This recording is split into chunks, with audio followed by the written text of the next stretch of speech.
Austin, since we have you, maybe just to get into the conversation around DoubleZero, the 2Z token, et cetera, if you want to give us a quick background, like inspiration for behind the protocol, like why it needs to be built, why you decided to build it, why leave Solana and go build DoubleZero, so on and so forth. Yeah. So the core vision of DoubleZero is to enable blockchains and other types of high performance distributed systems to move beyond what the public internet is capable of. And we sort of think about this as like, oh, everything just uses the public internet, right? It's like, well, most traditional trading systems do not run over the public internet. Apple, Google, Microsoft, OpenAI, all of these large technology companies, we think of them as public internet companies. Google, you think of as a public internet company. Meta, you think of as a public internet company. They all run massive private fiber networks that are much more performant than the public internet because the public internet can't really keep up with the needs of a company like that. Up until this point, blockchain has always had the public internet to run on and no alternative. And the reason for that is kind of simple. You won't, it's fine if all your Google data runs over Google's private fiber because you're already trusting Google with all of your stuff. You're not really concerned about the additional transport layer concern. But in crypto, where we have, validator networks run by thousands of independent contributors and independent participants, you don't want the network layer to be a point of centralization in that.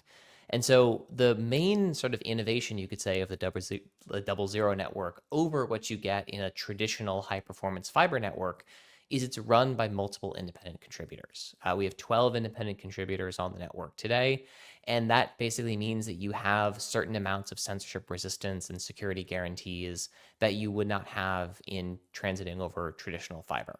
That's kind of the short version of it. And the real impetus for this was realizing that the software clients of blockchain systems were actually now fast enough to take use of this technology. This wasn't the case a few years ago, where the limiting factor really was the quality of the software.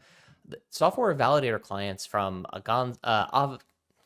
from Firedancer to Agave by Anza to Aptos to Sui to a lot of these networks today, they actually are quite performant on a validator client perspective. The thing that's holding them back is how quickly they can perform consensus, how quickly they can move state around the world, all of these things that are now governed by the limiting factor of the public internet. That's super interesting. I love the framing, and so there's like a lot of things there, right? There's like performance. I talks of censorship resistance. I'm super curious. You guys have seen a lot of adoption since the start here. I think we internally we track we kind of comp you guys against like Jito adoption over time from like the start of their announcement to now, and you guys are outpacing that historical adoption. Not to say that Jito's a very impressive team, and you guys are actually being adopted at a faster rate, which I think is really interesting. So, like, what's been the customer feedback? Like, what do they love about the product? What are the gains that they're seeing? Like, I would love to get a view of like what validators think and what they're gaining so far. Yeah, so I'll say when Jito launched, it was a very different environment. Not only were we in a bear market, but there wasn't a lot of revenue generation sources on Solana. And what Jito had to do is basically create an entirely new class of revenue, which they did very successfully. We're at a place now where the optimization around that revenue is very competitive. So we see people moving data centers for 10 basis points of additional MEV in a block. There's a lot of competition, especially among well-staked validators, to like eke every little ounce of performance and profitability they can out of that system. And so the DoubleZero network is part of that story. We will not succeed ultimately if we are not making validators more money, because we run a global fiber network with all of our contributors, and there's significant OpEx associated with that network. And so the promise to validators is that, there will be new types of systems built on this that not only allow, there's sort of two components. One is you enable blocks to be larger on Solana, so you have more fees because there's more transactions that can be included. That's kind of the most base layer one of, if I can move more stuff, I can get paid more because each block I have has more in it. And the second one really comes down to new types of revenue that are not really currently possible. And you see this in traditional exchanges when you see the cost to transact go down, or when you see the time it takes to transact go down. Either the exchange gets faster or the exchange gets cheaper. You see actually more revenue coming through these systems because it is a classic thing where yeah, you can, Oracle can sell $20 million contracts to 7 companies, or you can be Slack and you can sell a $5 subscription service to 100 million people. And it really is that kind of volume versus individual transaction kind of model there.